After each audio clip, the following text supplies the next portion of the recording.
If anyone had told me 20 years ago that we would have had the chance to give back to our communities, I wouldn't have believed it. I think it's one of the most rewarding things I've ever done. It's really almost a blessing to be given the chance to give something back.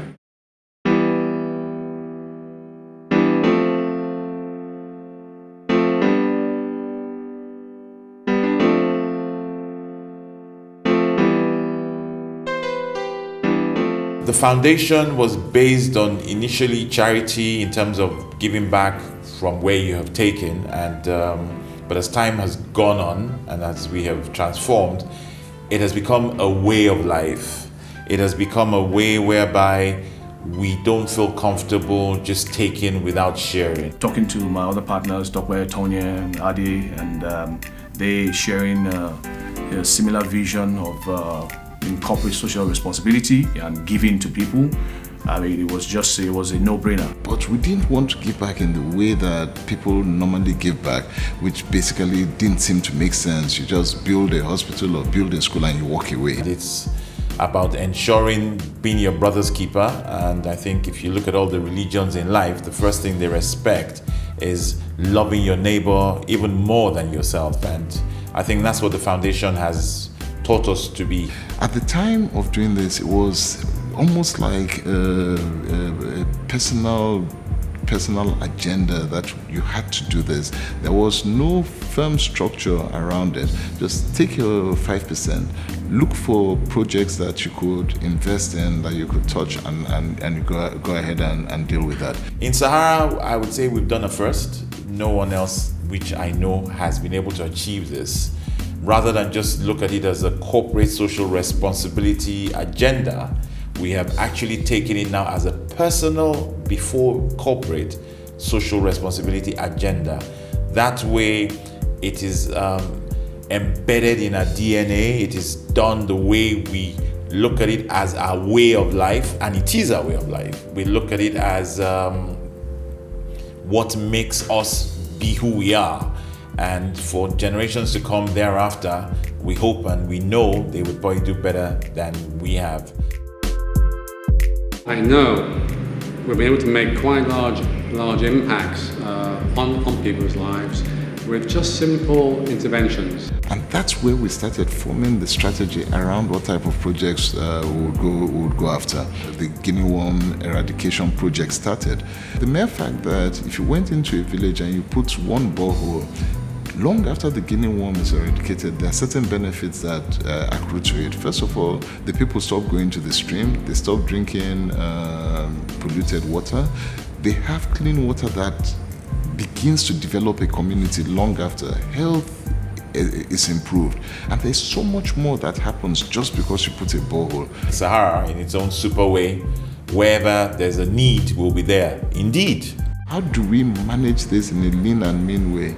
So we set up an arrangement that you will vet key institutions that have called themselves NGOs or call themselves intervention forces towards certain things, and that we will partner with them, fund them, and stand true to the delivery of the vision that we had.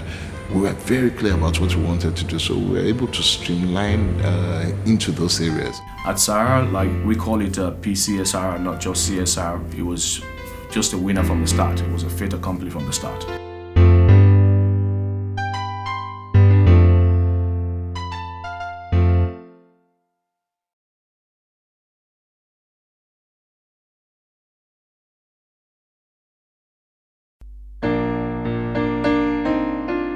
After 15 years of giving back to communities all over Nigeria and West Africa, we have taken the bold step to create the Sahara Foundation. Transforming the lives of the vulnerable and economically disadvantaged will no longer just be a corporate social responsibility agenda, but a clear mission to promote and engage in activities that build sustainable business excellence, all in partnership with communities and society and the environment. Our new mission is to make personal and corporate social responsibility a way of life embedded in our everything. This film will show you some of the remarkable examples of the work of the Sahara Foundation in its effort to make a difference to the lives of everyday people.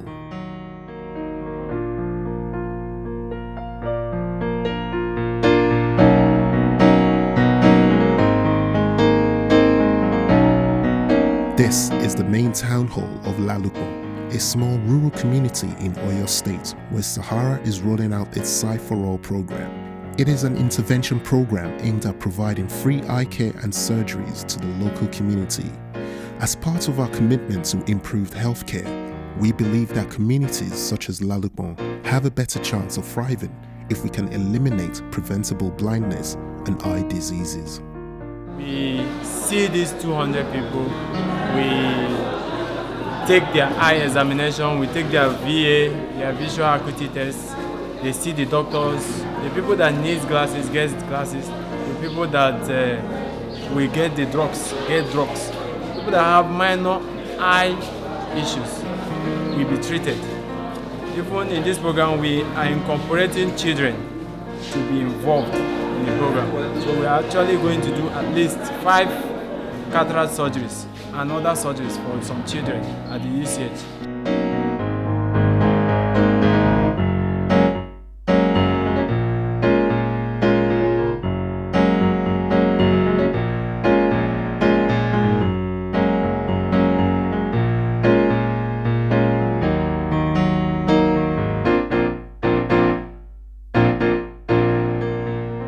And the story continues right here in Abidjan, where cataract is the single most common cause of blindness. Sahara continues to raise public awareness on the importance of regular eye examinations and management and provide free eye care services to the poor. Cataract is the lens will become cloudy, and if a cataract happens, people cannot see very well. Someone who cannot see very well, he cannot go to the work. So we think it's a factor of poverty. Once someone has cataract, he has to go to the surgeon for the eye care. Over 14 million people die from infectious diseases each year, with most of them in developing countries, and many of which are preventable.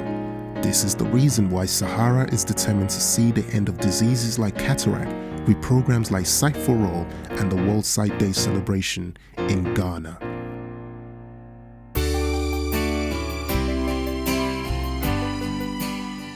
Burley ulcer is a chronic debilitating skin and soft tissue infection that can lead to permanent disfigurement and disability.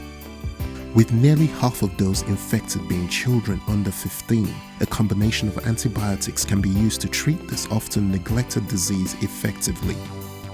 Sahara, with the collaboration of Ghana Health Service here in Ga West Municipal Hospital in Amasaman, has taken a stance against this disease by sponsoring various forms of treatments and surgery for people affected by Burley ulcer. It has really affected me so much because this has affected my working and then my marriage as well, and then missing my family so much because it's been there for a while and it has been like moving from one hospital to another. My name is Elizabeth Apiedo. I come from Oda, but I stay at Sensawon. It's painful and I stopped going to school.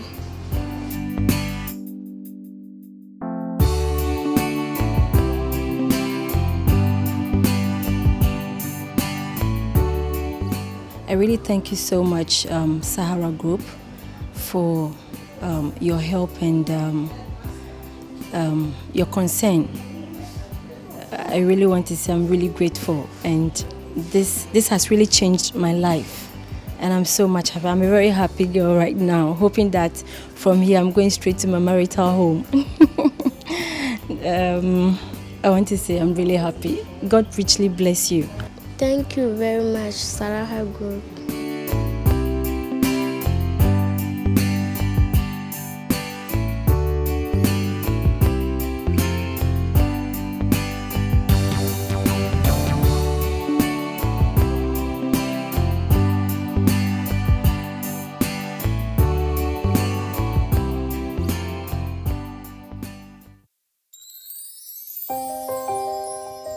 These are the faces of cleft lip and palate. It's a form of congenital deformity caused by abnormal facial development during gestation.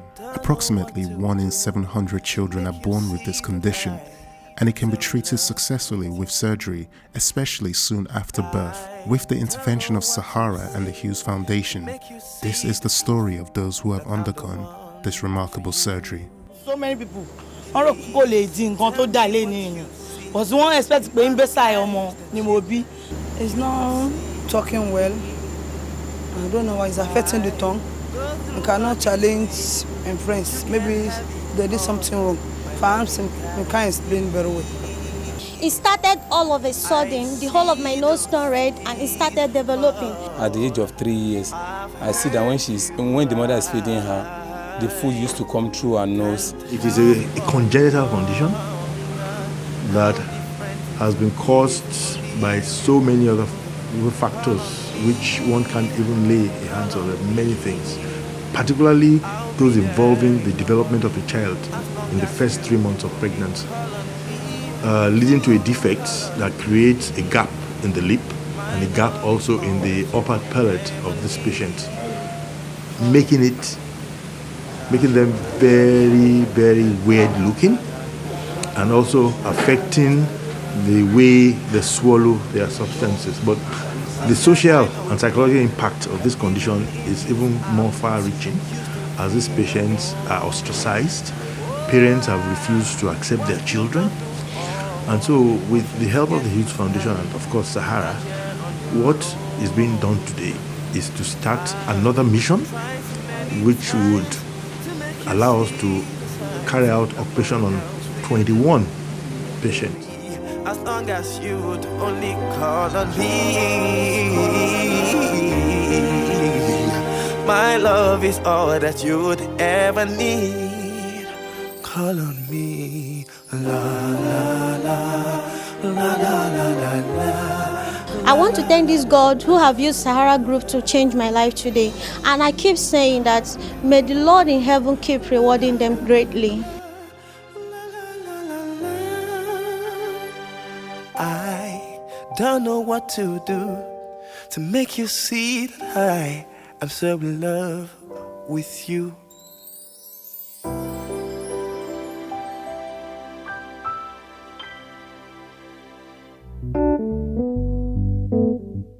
Here is Dorcas Adekpito. Like any 10-year-old, she loves playing with her little sister and running and dancing. However, it's hard to believe that just over a year ago, she faced the horror of having her leg amputated due to bone cancer. But with the intervention of Sahara Group, this young girl has been given her independence back with a life of transformation and self-fulfillment.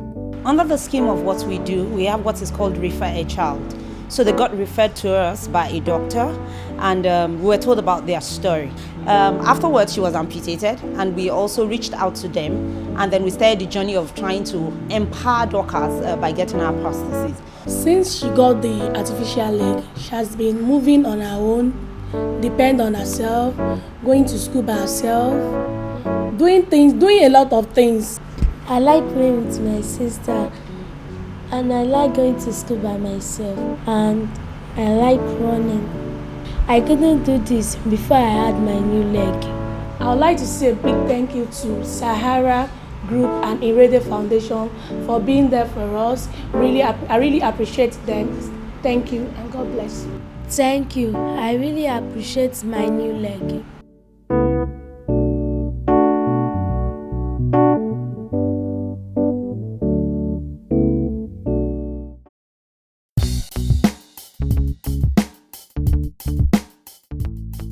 Constant decline in states of educational infrastructure, unwillingness of students to go to school, lack of incentives for learning, and increasingly failing vocational training systems have accounted for Sahara intervention in areas that have been identified to have positive impacts on education and the acquisition of vocational skills.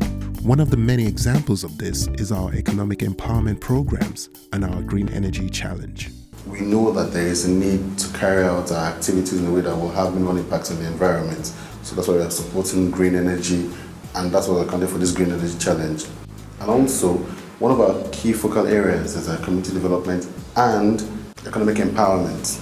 So we're also dedicated to promoting the spirit of entrepreneurship amongst students nowadays. And so that's why we decided to go into this challenge to combine two things, use one stone to kill two birds.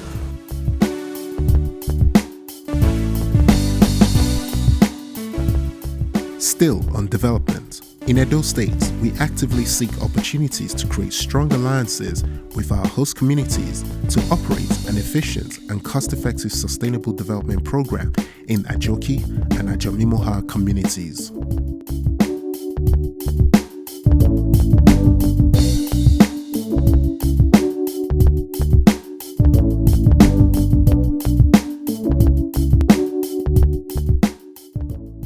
We said earlier that our mission now was to make personal and corporate social responsibility our way of life embedded in our everything.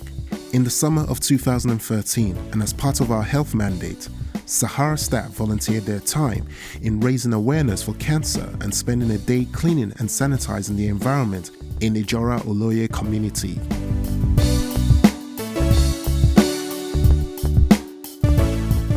Sahara, we are caring people, we like helping the environment, it's our social responsibility. We really take it seriously in Sahara to be responsible to whatever environment we find ourselves in. And it's just great to see the number of volunteers that have come through for this work. I mean, health is wealth, and we can never say that ignorance is a disease, so the more we know, the better for us. Yay!